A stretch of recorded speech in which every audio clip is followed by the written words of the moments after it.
Hello everyone and welcome back. Today I will be reviewing the film Odyssey from the 2025 South by Southwest Film Festival. Odyssey is directed by Gerard, written by Austin Collings and Gerard Johnson, and stars Polly Maberly, Jasmine Blackborow, Mikael Persbrandt, Tom Davis, and Cavan Clerkin. This is an Odyssey movie review, and there will be spoilers. If you like our movie reviews, please like this Odyssey film review and subscribe. Once subscribed, click the bell notification box to be instantly notified of new reviews. Please also consider supporting us through a channel membership or by becoming one of our patrons on Patreon at patreon.com/FilmBook. And now, the Odyssey movie review. Odyssey is not the new, eagerly awaited film from Christopher Nolan. That The Odyssey project is still being put together. This current South by Southwest entry, which is directed by Gerard Johnson, is over the top and is a completely different type of movie altogether.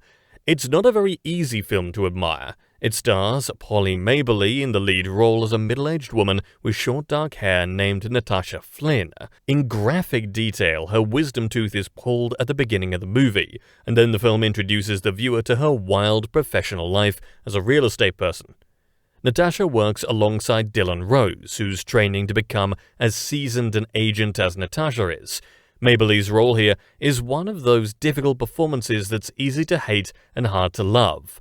We last saw such a performance with Marianne Jean-Baptiste's delicate work in Hard Truths.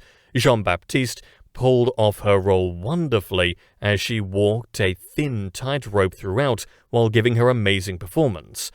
Maberly is pretty good, but she is a bit harder to like than other similar recent difficult characters for a few reasons, namely the situations she becomes immersed in throughout the picture. There's too little substance regarding the reasons why Natasha has found herself in the predicament she's currently in. This film shows Natasha claiming there's glass in her meal while dining out with Dylan Rose at one point. Before that, Natasha runs away from a bill that doesn't go through successfully on her credit card. However, she's apparently a master of sales and knows how to close a deal. As the film progresses, it goes from a real estate story to a violent crime picture that goes too far and pushes the envelope on more than one occasion. It interweaves Natasha's business world with an underbelly of crime that feels a bit undeveloped at times.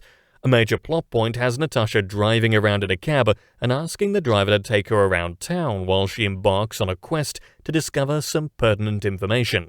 This film takes us through a dark landscape that is both unnerving and disturbing to watch, and is, as expected, created with some real authenticity that helps shape the action scenes towards the picture's ending. Those action scenes don't merge too well with the rest of the picture, however. This film's saving grace is the performance of Mikael Persbrandt, who plays a man who helps Natasha in the dark and seedy situation that comes about through the movie's complicated storyline. Persbrandt is a true standout in this picture and distinctly creates a character who leaps off the screen as totally plausible. The character's bond with Natasha is also well conveyed on screen. While the rest of the supporting cast is mostly dispensable, Kelly Shirley's character Safi, a business partner of Natasha's, is particularly well constructed in just a few scenes, and the relationship between her and Natasha culminates in a memorable couple of uses of the F-word. I've read that this movie has been compared to Uncut Gems. It's nowhere near as good. That film was about a jewelry district worker who had major issues with people from the wrong side of the tracks. This movie is about a real estate worker who has major issues with goons from the other side too, but the difference between the two pictures is a night and day. We don't get to see Maberly relish her role the way Adam Sandler did in Gems.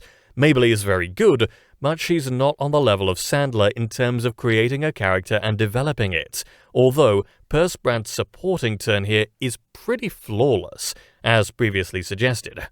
Odyssey is at times powerful, but it can also be pretty empty at the same time.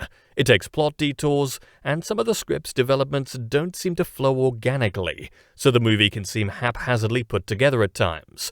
Polly Maberly is brave for tackling a dark role like this, and she doesn't fail.